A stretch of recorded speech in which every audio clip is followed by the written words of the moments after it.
Olá, queridos alunos do 7º ano. Tudo bem com vocês? Eu espero que vocês estejam muito bem aí guardadinhos, tá bom? Tem uma canção que eu vou citar que eu gosto muito. É assim: Deus está aqui, aleluia, tão certo como o ar que eu respiro, tão certo como a manhã que se levanta, tão certo como eu te falo e tu podes me ouvir. Linda, né? Cantando ela fica mais bonita ainda.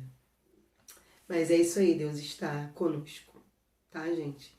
Mesmo que você esteja passando por uma situação de enfermidade. A gente lembra sempre de enfermidade nessa época, né? Mas pode não ser enfermidade, pode ser um desemprego que você esteja passando. Qualquer situação que você esteja passando aí que seja muito difícil. Creia que Deus está com você. Bom, assim como você respira, acredite nisso. Ele está aí cuidando de você, da sua casa, da sua família. Tá bom? Vamos lá, então. Antes de eu começar a aula hoje, eu vou falar sobre um cara muito importante que se chama Pero Vaz de Caminha. Pero Vaz de Caminha estava na esquadra que chegou ao Brasil em 1500, junto com Pedro Álvares Cabral. Pero Vaz de Caminha. Ele era o encarregado de escrever o que acontecia. Gente, e ele vai fazer um relato interessantíssimo. O mais interessante de tudo é quando ele fala dos índios. Que ele fala que os índios não se preocupam em esconder as suas vergonhas. O que ele quis dizer com isso? Que os índios não se preocupam que estão pelados. Então eles falam, eles não se preocupam em esconder as suas vergonhas. Porque o índio, para o índio, é natural andar daquela forma. Agora, para os portugueses que chegaram, imagine os índios também vendo aquelas figuras cheias de roupa.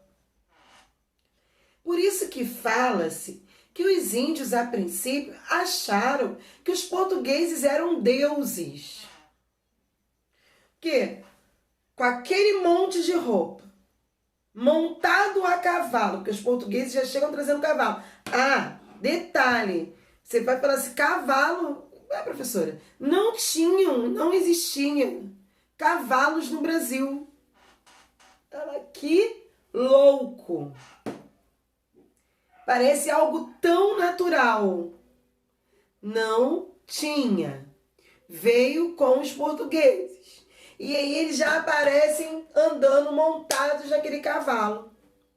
Gente, porque numa esquadra, quando vinha assim para conquistar, eles colocavam tudo. Eles colocavam comida, e o cavalo foi uma coisa dessas. E as galinhas também não tinha no Brasil. Veio na esquadra e muitas outras coisitas, tá?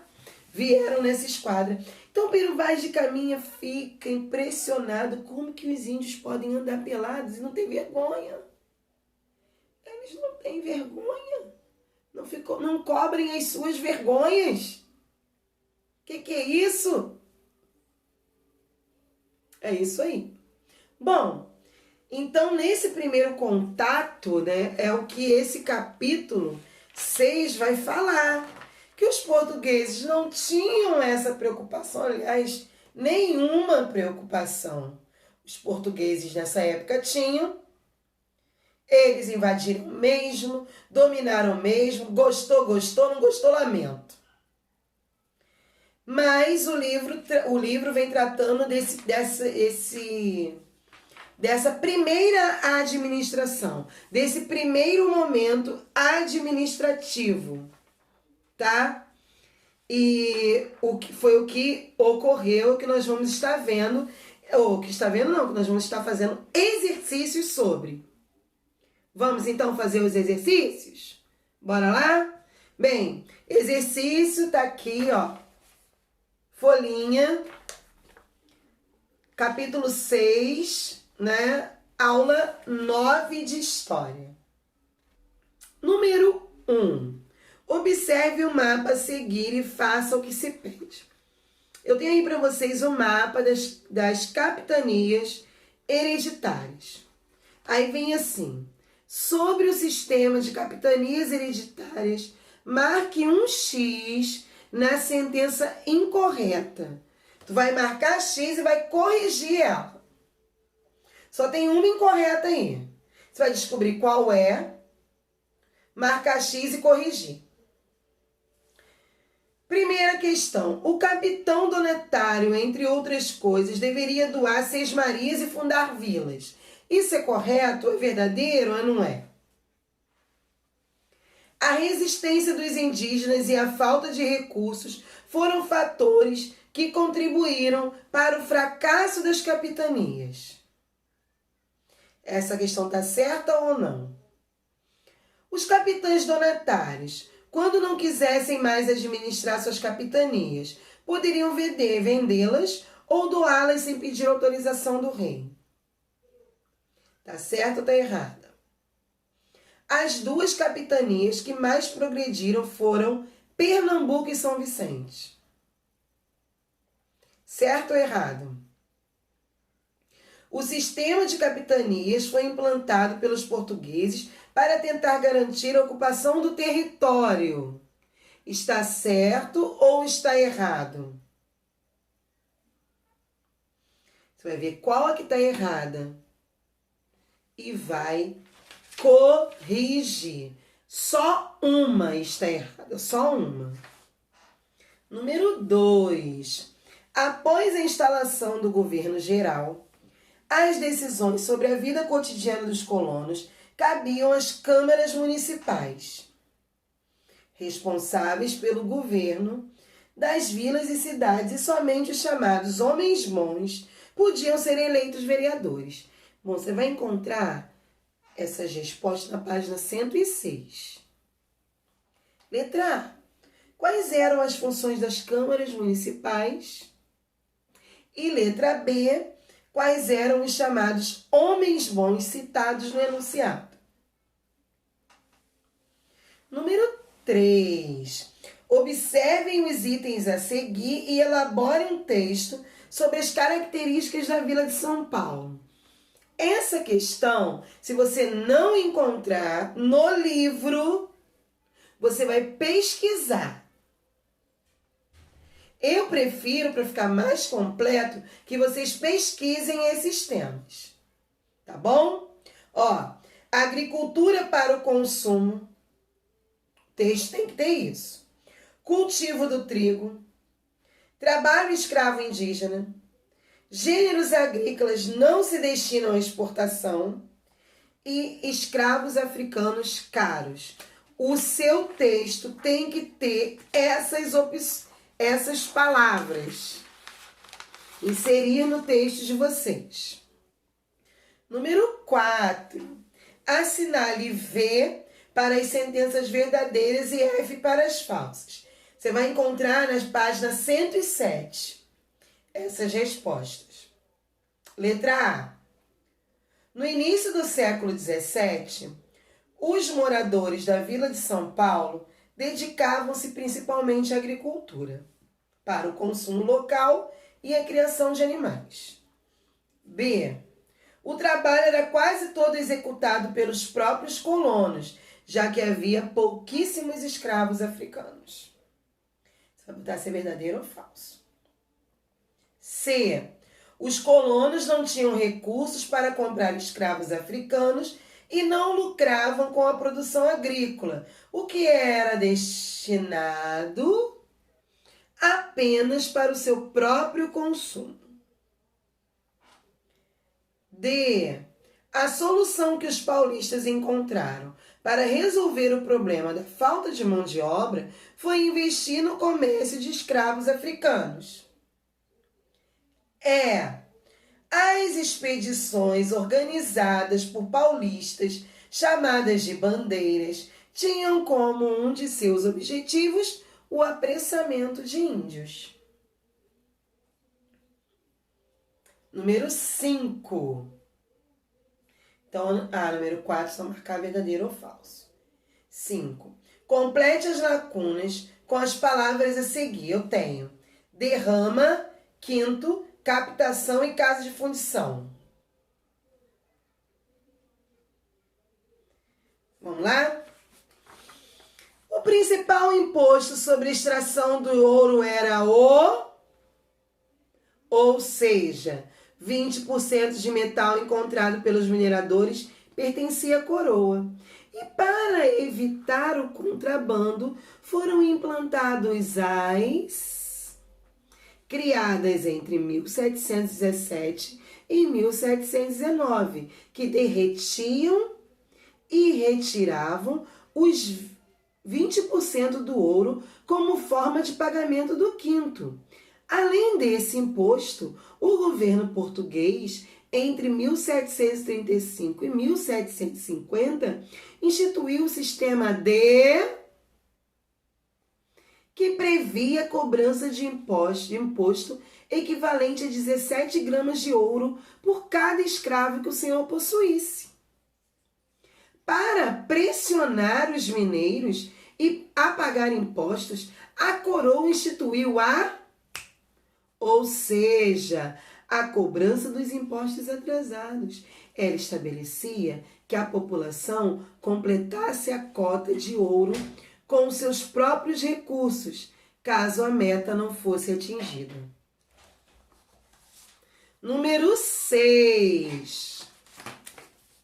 Relacione as formas de contato dos portugueses com as populações locais durante a exploração colonial. A descrição correspondente. Aí vem assim, letra A, conquista por meio das armas. Letra B, estabelecimento de colônias. C, relações diplomáticas. E D, relações comerciais nas cidades litorâneas. Aí vem, estabeleceram relações amistosas. Precisa nem ler nada, né? Já sabe qual é. Por meio de encontros com chefes locais e troca de presentes. Não vou nem dar dica desse, porque tá muito fácil. Próximo. Construindo fortes e feitorias no litoral africano, abasteceram-se de mercadorias vindas de vários pontos da África. Olha, mercadorias, construindo fortes e feitorias, mercadorias vindas de vários pontos da África. Isso tem a ver com o... Pois é. Próximo. Implantaram colônias com um governo permanente, ignorando a vontade dos nativos e de seus chefes locais. Próximo. Enfrentando chefes locais, atacaram alguns territórios que foram derrotados e submetidos a seu poderio. E aí? Façam o exercício com calma, amor e paz no coração. Façam aí.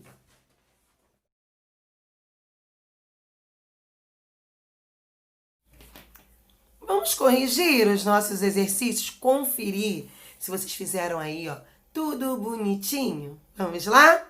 Bem, a número 1, a questão que está errada é a que diz que os capitães donatários, quando não quisessem mais administrar suas capitanias, poderiam vendê-las ou doá-las sem pedir autorização do rei. Claro que não. Não poderiam vender ou doar suas capitanias sem pedir autorização do rei. Gente, o rei, ele deu.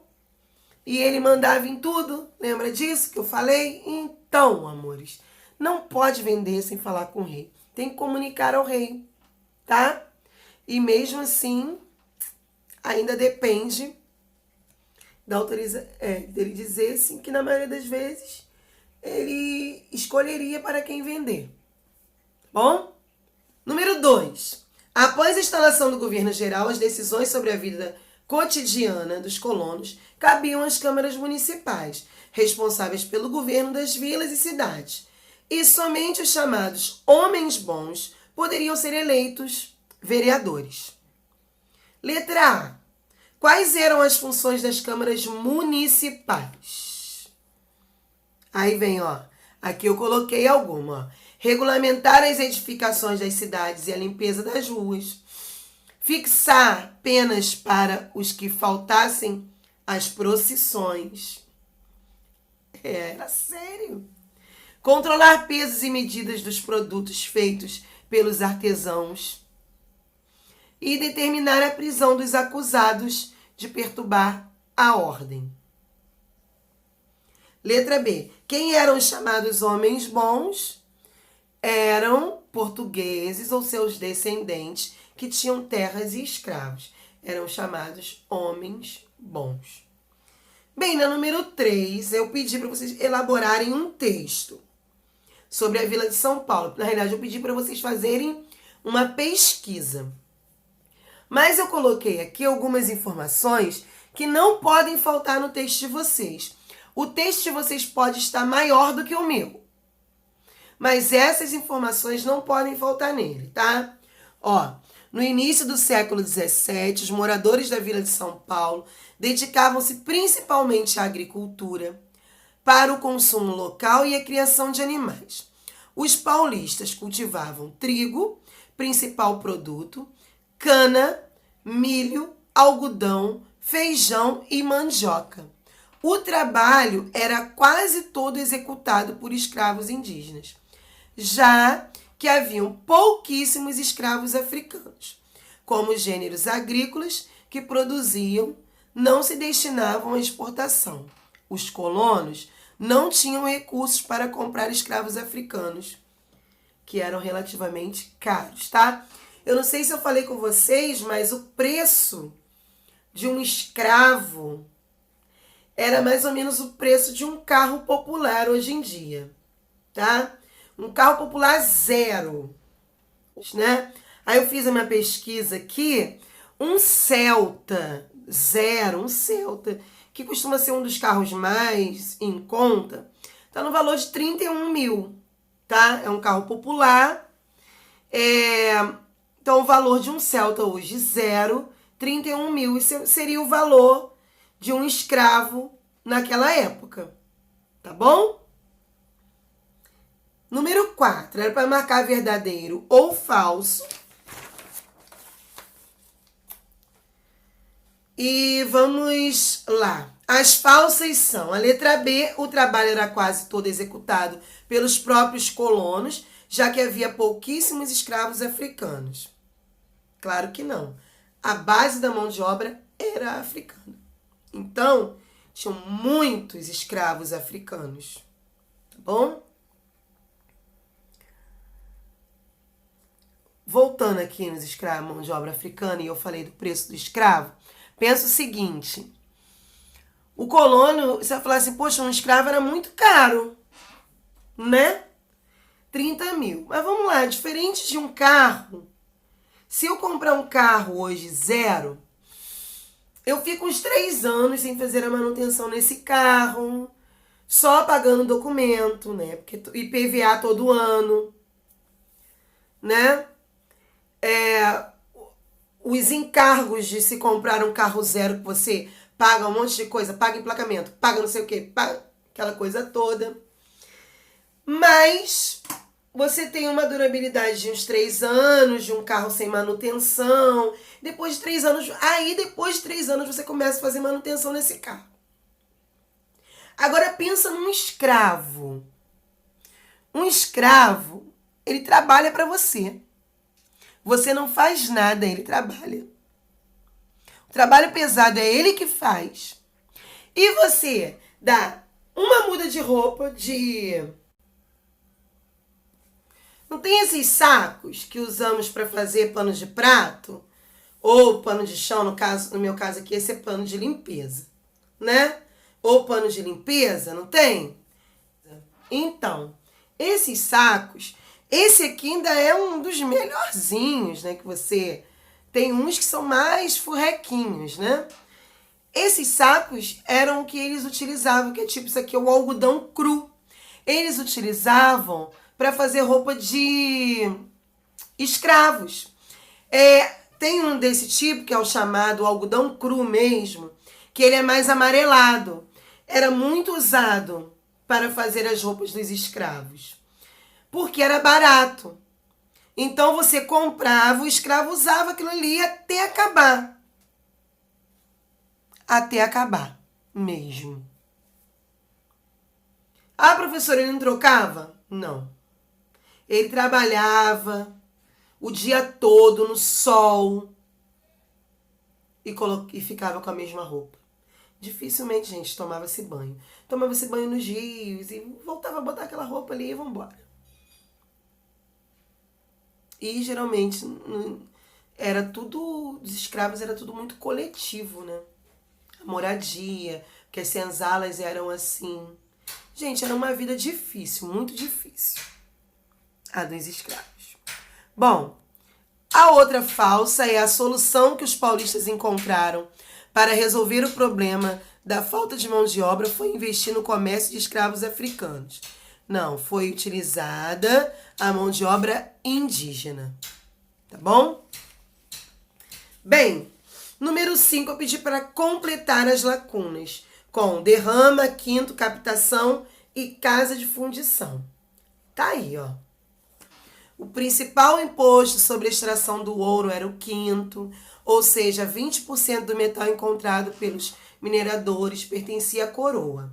Para evitar o contrabando, foram implantados as casas de fundição. Lembra que eu falei que transformava o ouro em barra? Eram as casas de fundição, criadas entre 1717 e 1719. Que derretiam e retiravam os 20% do ouro como forma de pagamento do quinto. Além desse imposto, o governo português, entre 1735 e 1750, instituiu o sistema de captação, que previa a cobrança de impostos equivalente a 17 gramas de ouro por cada escravo que o senhor possuísse. Para pressionar os mineiros a pagar os impostos, a coroa instituiu a derrama, ou seja, a cobrança dos impostos atrasados. Ela estabelecia que a população completasse a cota de ouro com seus próprios recursos, caso a meta não fosse atingida. Número 6, eu pedi para fazer a relação, gente. Muito fácil, esse aqui estava bem assim, explicativo, né? Porque ia falando. Aí, olha só, porque eu falei, ó, estabeleceram relações amistosas por meio de encontros com o chefe. Relações diplomáticas. É óbvio. Construindo fortes e feitorias no litoral africano, abasteceram-se de mercadorias vindas de vários pontos da África. Estabelecimento de colônias. Relações comerciais nas cidades litorâneas, né? Implantavam colônias com um governo permanente, ignorando a vontade dos nativos. Estabelecimentos de colônias. E, enfrentando chefes locais, atacaram alguns territórios e foram submetidos ao seu poderio. Conquista por meio de armas. Quer dizer, tá bem explicativo isso aqui, é só ir fazendo a relação. Bom, meus queridos, por hoje é só isso. Ficamos por aqui. Mais uma semana, né? Encerrada. Graças a Deus. Semana que vem estamos de volta com mais uma revisão. Tá bom? Ó, um beijo pra vocês. Fiquem com Deus e até a próxima aula.